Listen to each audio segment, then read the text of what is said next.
Welcome back to Hannity, and here with more reaction to the mistrial in the case against one of the Baltimore cops being tried in the death of Freddie Gray. We have trial attorney, political commentator Eric Guster, former NYPD detective Bo Dietl. We got to go back. We've watched the reaction of people. First, I don't think people understand what a mistrial is. It's likely that this is going to be retried. I think they should have had a change of venue, number one, and number two, I don't see the evidence based on the charges they brought up here: manslaughter, second-degree assault, reckless endangerment. There's no evidence in this case to prove that cop did that.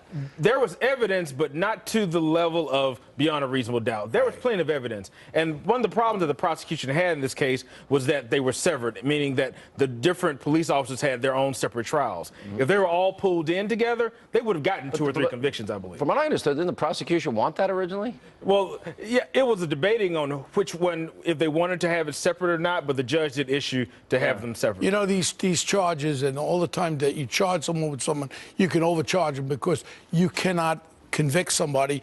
It's beyond a reasonable doubt. That's the way our system is. And that means that if the defense attorney throws enough doubt in there, that meant that that cop that was driving that van knew that he was going to fall against that back of that wall, was going to break his neck.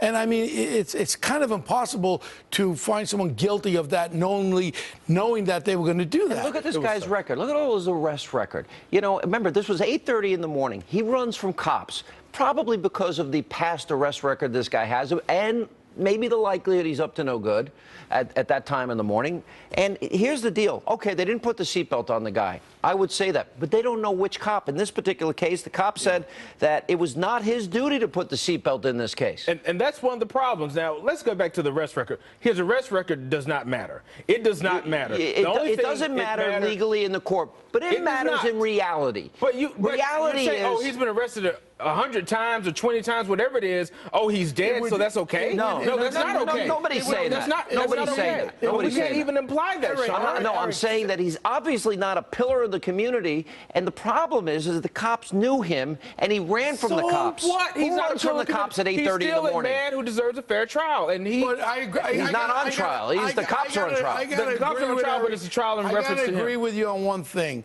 One thing has nothing to do with the other one. The idea that I have a problem with is so many conflicting statements about the van stopping 4 or 5 times. He was still alive. He wasn't alive. If you have a fractured vertebrae and you fracture your spine, you're not going to be able to talk. You're going to be paralyzed. My whole thing on this thing is a terrible accident when it occurred. I don't think there was any intention to kill that man in that truck. That I agree with. There was intent to hurt him. The only part that I don't understand, there was intent to hurt him, if you look at the video, Eric, when he was being Where's dragged, the evidence of that? Oh, they did a rough ride. They intended to teach him a lesson. I believe that they intended to teach him a lesson by doing a rough ride.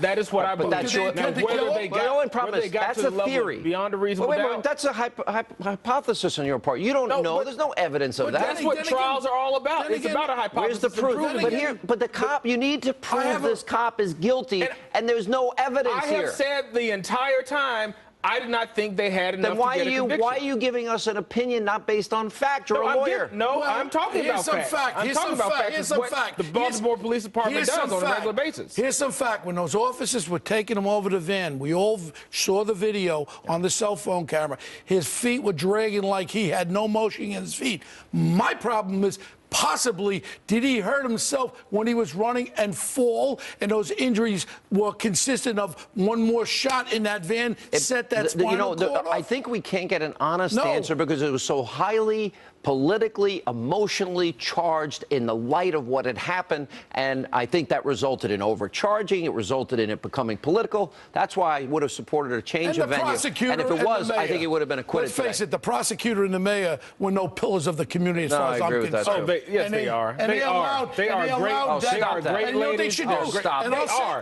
tonight. I'll say it tonight. Sean, I'll say it tonight. What the cops should be doing is the videotape. They should videotape when they're demonstrating. Start picking out the ones that will loot and burn in the stores. Now, lock them up for arson. Let's stay focused on a man's death. No, that's You're trying to talk about looting and stuff.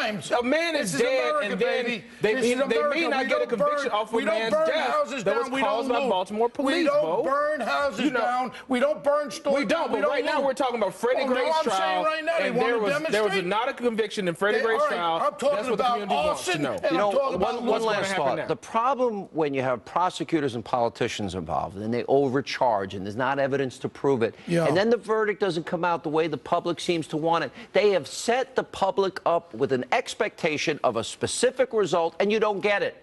That is irresponsible and reckless on their part. They did.